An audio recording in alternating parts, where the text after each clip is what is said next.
የጆን ዳንኤልና የናዮ መጨረሻ ምን ይሆን? ጃኒ ስለት ተስላለች። ስለምን ነበር? ሰላም ጤና ይስጥልን ውድ የቻናሌ ተከታታዮች፣ ሚኪ ነኝ ከሚኪያስ ኢንፎ። ለዚህ ቁም ነገር አዘል ቻናል አዲስ ከሆናችሁ ሰብስክራይብ በማድረግ ቤተሰብ ይሁኑ። በዚሁ ቻናል በዋናነት የምትተላለፉት ወቅታዊና ታማኒ እንዲሁም ሚዛናዊ መረጃዎች ስለሆኑ ሰብስክራይብ ስታደርጉ ደወል ምልክቷን ወይም ኖቲፊኬሽን ቤሏን ክፍት ያድርጉ። ያንስ ያድርጉ። ወዲያውኑ የሚለቀቁት መረጃዎች ለእናንተ ይደርሳሉ። ይህንን ቪዲዮ ሲጨርሱ ላይክ፣ ሼርና ኮሜንት በማድረግም ላልሰሙት እንድዳረስ ያድርጉ። እስከ መጨረሻው እንድታደምጡኝ በትህትና ጠይቃለሁ። በዚሁ ዛሬ እንግዲህ ለእናንተ በዋናነት ይዤላችሁ መጣሁት አስተማሪ የሆኑት የህይወት ውጣ ውረዶችን በማስመልከት ወጣቱ ምን ይማራል የሚለውን ዙሪያን በማስመልከት ነው ለእናንተ ይዤላችሁ መጣሁት። በዚሁ እንግዲህ አጠቃላይ በዚሁ በወጣት ቲክቶከሮች አማካኝነት በተለይ ሶሻል ሚዲያ ፕላትፎርም አጫጭር ቪዲዮዎች ወደ ማህበራዊ ሚዲያ በመቅረብ አልፎም ደግሞ በቀጥታ ስርጭት ላይ በርካታ ኢትዮጵያኖች እየወደዱ ያሉት በተለይ ሶሻል ሚዲያ ፕላትፎርም አንዱ ቲክቶክ ነው። ቲክቶክ እንግዲህ በኢትዮጵያ ደረጃ በጣም ተወዳጅነት እያገኘ የመጣ ሶሻል ሚዲያ ፕላትፎርም ነው። አልጎሪዝሙ በከፍተኛ ሁኔታ ለብዙሃኖች እንዲዳረስ የሚያደርግ ስለሆነ በከፍተኛ ቁጥር ያላቸው ኢትዮጵያኖች ተወዳጅነትና በተለይ ምርጫ ሲያደርጉም ተስተውሏል። ከነዛ መካከል እንግዲህ በቲክቶክ ህይወቱ በተለይ በህይወታቸው የተቀየሩ ቲክቶከሮች በተለይ አንዱ ጆን ዳንኤል፣ እነ ጃኒ፣ አዶናይ ናቸው። በርካታ ቁጥር ያላቸው አዶናይ ከሰሜን አሜሪካ ህይወቱ ትቶ ወደ ኢትዮጵያ እንዲገባ ያደረገውም ቲክቶክ ላይ የሚያገኘው ገቢ ከፍተኛ ነው። ኢትዮጵያ ውስጥ ሲሆን ከፍተኛ ተከፋይ መሆኑ በተለይ ደግሞ በርካቶቹን ሀሳብ ወይም መነጋገሪያ ያደረገው እንዴት ያገኛል፣ እንዴት ከአሜሪካ ድሎ መጥቶ እዚህ ያገኛል ብሎ ከማስታወቂያ የሚገኝ ገቢ ቀላል አይደለም። አዶናይ በአሁኑ ሰዓት የበርካታ ኢትዮጵያኖች ትኩረት ስለሳበ ከማስታወቂያ ብቻ በርካታ ብሮች ይከፈሉታል። የተለያዩ ነገሮችን ያደርጋል። ታዲያስ ጆን ዳንኤል ሴፉ ላይ ቀርቧል። ሴፉ ላይ ቀርቦ የተለያዩ ነገሮችን አንስቷል። በተለይ ስለ ልጁ እናትን በማስመልከት ናዮ የምትባል በሳቱ በቲክቶክ እንግዲህ በሚዲያ በከፍተኛ ቁጥር ኢትዮጵያኖች የወደዱላት ኢትዮጵያ ውስጥ ወረት ነው። የአንድ ሰሞን ወቅት ነው። የአንድ ሰሞን ወቅት መነጋገሪያ ትሆናላችሁ። ከዛ በኋላ ደግሞ መረሳት ነው የሚሆነው። በተለይ የህይወት ምዕራፍ በሞቅታ ባይሆን ይሻላል። በተለይ ተረጋግቶ ነገሮችን እያንዳንዱን እርምጃ ማጠን ያስፈልጋል። በተለይ ሴት ልጆች የሚሸወዱበት ከጋብቻ በፊት በተለይ ግብረ ስጋ ግንኙነት ወይም የተለያዩ ነገሮችን ማድረግ ከፍተኛ ዋጋ ሲያስከፍላቸውም ይስተዋላል። በህይወት ዘመናቸው ብዙ ነገሮች ችግር ላይ ሲዳርጋቸውም ይስተዋላል። እጅግ አሳዛኝ ነው። ከጋብቻ በፊት በተለይ ራሱ የወሊድ እንዳው አንድ ሴት ብትደክም እንዳው እጅ ሰጠች እንኳን ብትባል የወሊድ መከላከያ የተለያዩ ነገሮችን መጠቀም እንዳለባቸው ደግሞም ከኤችአይቪም ራሳቸው መከላከል እንዳለባቸውም በርካቶቹ ሀሳባቸውን ሲገልጹም ተስተውሏል።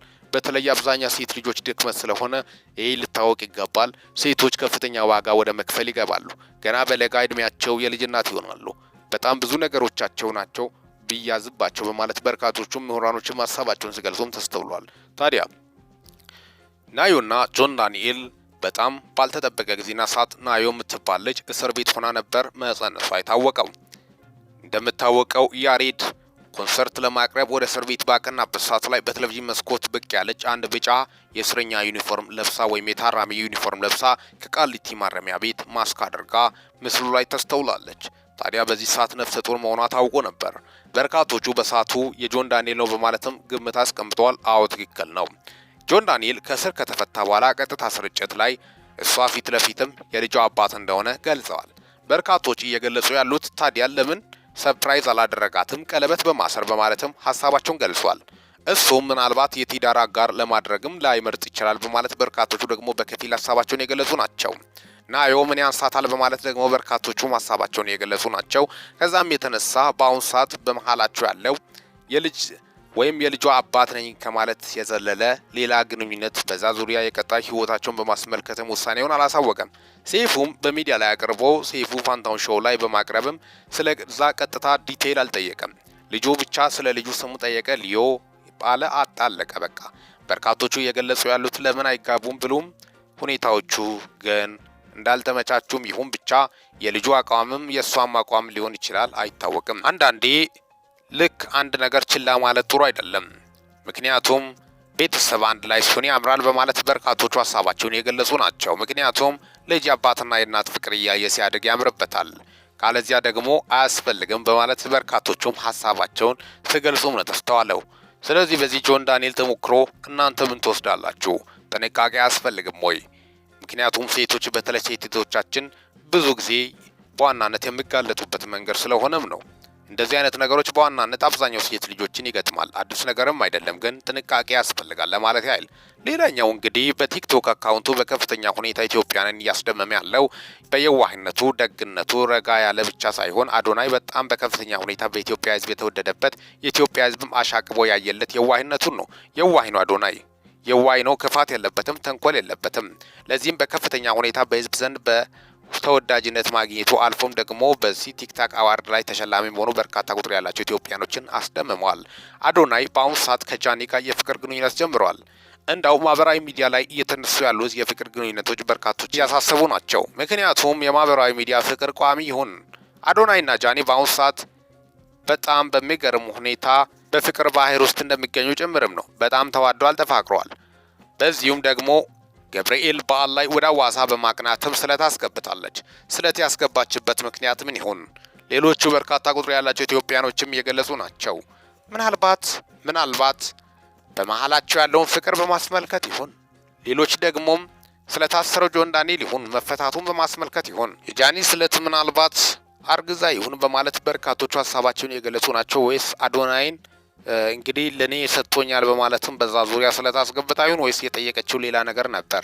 ወይስ የነ ጆን ዳንኤል ነገር መፈታታቸው ከዚህ በፊት ጓደኛሞች ነበሩ። ሺህ ጊዜ ቢለያዩም ሰው ለሰው ክፉ አያስብም፣ መልካም ነገር ስለሚያስብ ምናልባት መታሰራቸው በሰዓቱ አሳስቧት ስለመፈታታቸው ስለታስገብታ ይሁን ምናልባት አይታወቅም። በርካቶቹ ሀሳባቸውን የገለጹ ናቸው። የእናንተ ሀሳብስ ምን ይሁን? እውነተኛስ ነገር ምን ይሁን በመካከላቸው ያለው? አጠቃላይ እንግዲህ ያን በማስመልከትም ነው። ሚዲያ ላይ ደግሞ ትዳር ነገር የፍቅር ነገር ስመጣም ጥሩ አይደለም። ሚዲያ ላይ እየታዩ ያሉት አብዛኞቹ ፍቅረኛሞቹም በተለይ ፍቅርን ወደ ሚዲያ ማምጣቱ ጥሩ ነው የሚባል ነገር ያው እንደ ዘመኑ ቢሆንም ግን የትዳር ነገር የፍቅር ነገር በሚዲያ ላይ አውጥቶ ማሳየቱ ጥሩ እንዳልሆነም በርካቶቹ ሀሳባቸውን የገለጹ ናቸው። በአሁኑ ሰዓት ግን የአዶናይና የጃኒ ፍቅር በጣም ልዩና አዶናይ በጣም ልቡ ለፍቅር ዝግጁ እንደሆነ እሷም እንደዚሁ አፍቅራ በሁለቱ መካከል ያለው ፍቅር በጣም ከባድ ጠንክሮ በአሁኑ ሰዓት ከባድ ሁኔታ ላይ እንደሚገኙ ጭምርም ነው። በዚሁ ደግሞ በገብርኤል በዓል ላይ ወደ አዋሳ በመገኘት ሄዳ ስለት አስገብታለች። አጠቃላይ ያን በማስመልከትም ነው ዕለታዊ መረጃዎችን ከነዚህ ልጆች ከነዚህ ወጣት ታሪኮች ምን ትማሩታላችሁ? ምንድን ነው የሚያስተምሩት? በሚሉ ዙሪያ ነው አጠቃላይ ለእናንተ ይዤላችሁ የመጣሁት። በተለይ የሴት እህቶቻችን ጉዳይን በማስመልከት አጠቃላይ ያን በማስመልከትም ልደመጡና ጠቃሚ የሆኑትን ነው። አንዳንዴ የሚዲያ ሞቅታ ወደ አልባሌ ነገር ሊወስድ ይችላል ወደ ሳተ። አንዴ ደግሞ የሰው ልጅ ከወደቀ ከባድ ውድቀትም ሊወድቅ ይችላል።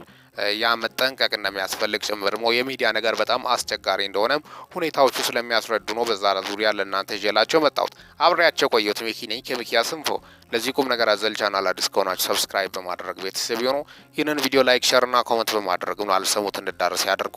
ለሰዓታት ያሉኝ መረጃዎች ይመስላሉ። በወቅታዊና አጫጭር መረጃ እስከምንገናኝ ድረስ በያላችሁበት ዓለም ክፍል ሰላም ያቆያችሁ።